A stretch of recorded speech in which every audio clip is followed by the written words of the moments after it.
Thanks for staying with us on the Sports Show. If you're watching last week, of course, you heard Rick Kinnear talk about the 1986 grand final between Glenelg and North Adelaide, and what a beauty it was.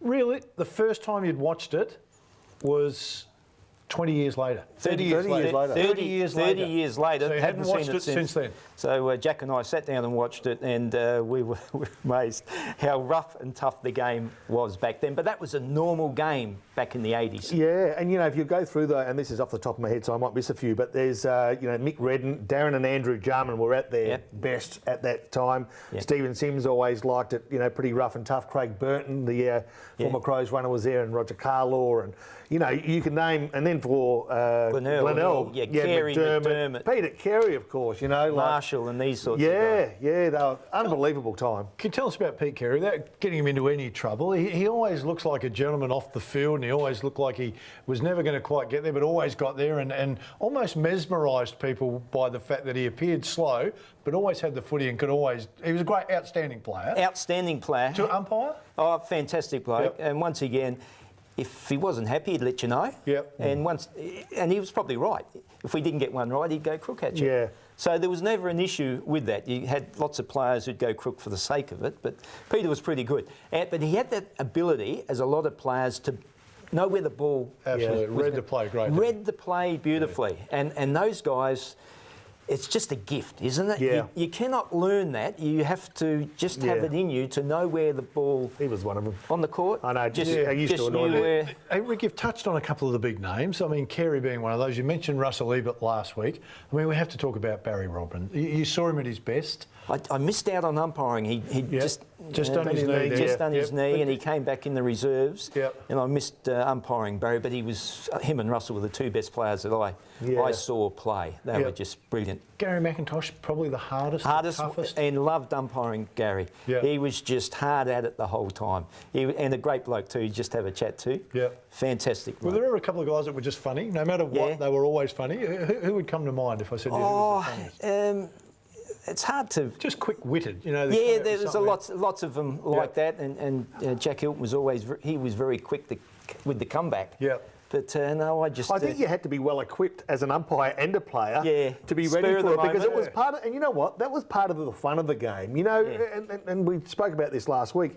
You know, that verbal... you know, don't get it anymore. Banter, you don't have it, you know, and when you do get it, you've got to be cautious of it, and it's a bit of a shame. The game, as we know, has moved forward a fair way. As we said last week, not always for the better. Yeah. We should, before, sorry, 1987, you go to Dublin. When we're talking about how the game has changed, Gaelic football. Yeah. Now, we've talked about some of the hard men that were at that game. Yeah. Can you, for the viewers, can you take us how you handled that game? Because there had to be fights in it. There just had to be. Well, it started, we had a game in the Bronx in New York. On the way over there, the Australian team played against the Irish New York team in the Bronx. And I remember catching the bus out of New York, going through the Bronx. Wow, this is a bit different. So we get there. Yep. And they had no idea about this game of Gaelic footy. They had their own, and this is a composite game of Australian footy. And it got a bit heated, and I was very glad that Neil Curley was looking after me this day. There was a couple of guys, New York Irish guys, wanted to come out and have a go at the umpire. Rough as. So that was a good initiation into Gaelic footy as we knew it. We go into Ireland, and we played a 3-test series against the Irish team at Croke Park. 30,000 people there, and Australia won. On the last day, and we had lots of great players in that, but on the last day, one of the Irish guys headbutted Michael Mitchell, who was a Richmond Rover. Yep. Right, yeah, okay. Headbutted. Yes. Whack, broke his nose. I've had to send this Irishman off the field. Send-off. This was a send-off. Yep. Send him off the field for headbutting. We had that provision part of the game. That's crazy to do that in front of 30,000 Irish people. Yeah, and I'm surprised you're still here. Yeah. Well, we had the hearing that night. The Australians, we were flying out of Dublin that night to come back. We had the hearing. He got 2 test matches, which meant he couldn't come to Australia next year. I'm sitting there, and one of the Irish officials come up and said, "Do you know who that guy is?" And I said, "Yeah, John LaRave from the Irish thing." "He's a senior IRA member." And we were hopping on a plane that night, and we thought, might be a good time to get out. A few of the Australians weren't happy with me. No, that's right. No one wanted to stand next to you on the plane. We stayed in the bar that night and just had a few drinks and hopped straight on the plane that next morning. Wow. Yeah, with good reason. The game's changed enormously. Yeah. Some like it, some don't. Do you watch much of the AFL footy now? I do watch it, and I go to a few of the games. I don't enjoy it. I don't like the way they umpire the game nowadays. Why is that? For 100 years, we umpired from inside the game. Okay. And when you umpire from the inside of the game, you can work your angles. The perfect setup is to be on the side of the play whenever you can.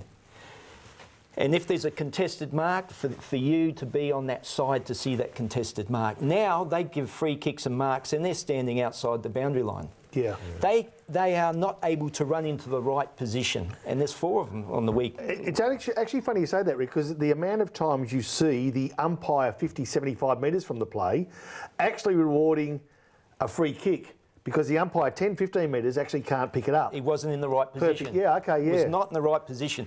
This has come about because they have footballers controlling umpiring now. Yes. Murray Ducker said this years ago. Yes. Umpires should look after umpiring. Mm-hmm. Yes. And it could be fixed. The golden rule that we had when we had lots of golden rules. Yeah.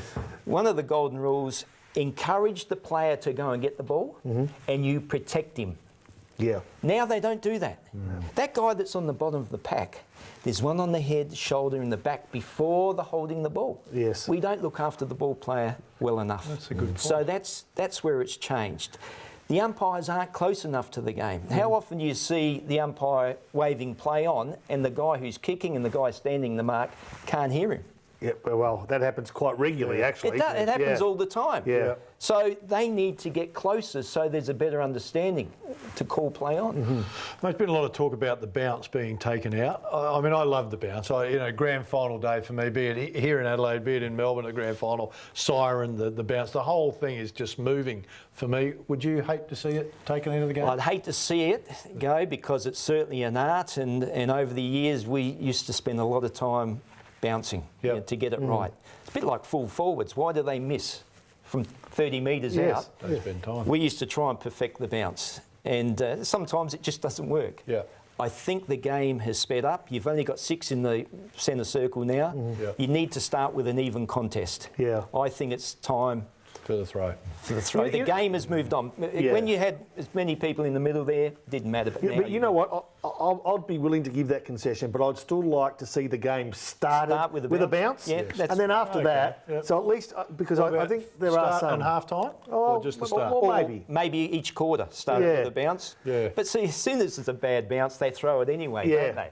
Yeah. So what's the point? They're saying, the umpires, not the umpires, but people are saying now that it's strenuous for the umpires. There's so much time running and they have to bend and bounce. Do you ever have any pain bouncing? That's a cop-out. Yeah, that is a cop-out. That's a cop-out to get what they want.